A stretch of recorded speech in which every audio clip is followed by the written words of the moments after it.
તો સ્વાગત છે આપણા નવા વિડીયોમાં. તો આજના વિડીયોમાં આપણે ફ્રન્ટ એક્સલને એડજસ્ટેબલ કરશું. હાલાકે અટાણે પણ એડજસ્ટેબલ છે, પણ અટાણે ડગરાથી છે. આ ટાઈપના ડગરા ફિટ કરેલ છે, તો જેના કારણે સ્ટીયરિંગ આખું હાર્ડ હાલે છે. તો આજે આપણે એ ટાઈપનું કરશું કે આ સ્પેન્ડલ આખું બહાર આવે, જેથી સ્ટીયરિંગ હાર્ડ ના થાય. અને આપણે અહીંયાથી કટ મારીને આ ભાગ આટલું એડજસ્ટેબલ થાય એ ટાઈપનું કરશું કે જેથી સ્ટીયરિંગ હાર્ડ ના થાય, એકદમ ફ્રી હાલે. તો ભાઈ સૌથી પહેલાં તો આપણે ટ્રેક્ટર માટે સામાન લેતા આવીએ. બોલેરો લઈને જશું.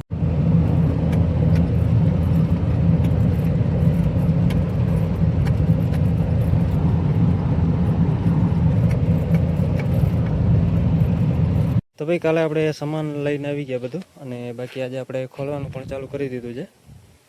સૌથી પહેલાં તો આ જૂની એક્સલ છે એ બધું બહાર કાઢી નાખી. આ સ્પેન્ડલ ને એક્સલ સેન્ટરપિન બધું ખોલી નાખીએ. તો હવે ફ્રન્ટ એક્સલ આપણે કાઢી લીધું છે બહાર, અને હવે આપણે આને માપ કરીને કટિંગ કરશું.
તો હાલ ભાઈ આપણે ફ્રન્ટ એક્સલનું કામ થઈ ગયું છે પૂરું, કમ્પ્લીટ ફિટિંગ પણ થઈ ગયું છે, અને અટાણે ચાલુ છે ટેસ્ટિંગ.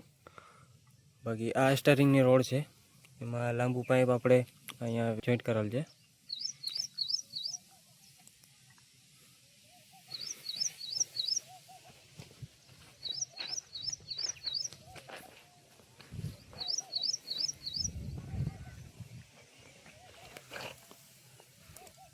તો આ ટાઈપનું આપણે કંઈક ફ્રન્ટ એક્સલનું કામ થયું છે.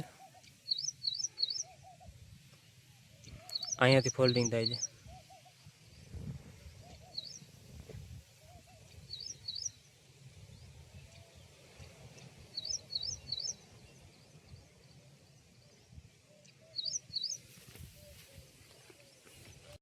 તો હાલ ભાઈ ચાલુ છે ટેસ્ટિંગ ફ્રન્ટ એક્સલનું, અને આપણે સાથી પણ હાંકવાનું હતું, એટલે ટેસ્ટિંગ ને બે ભેગું થઈ જશે.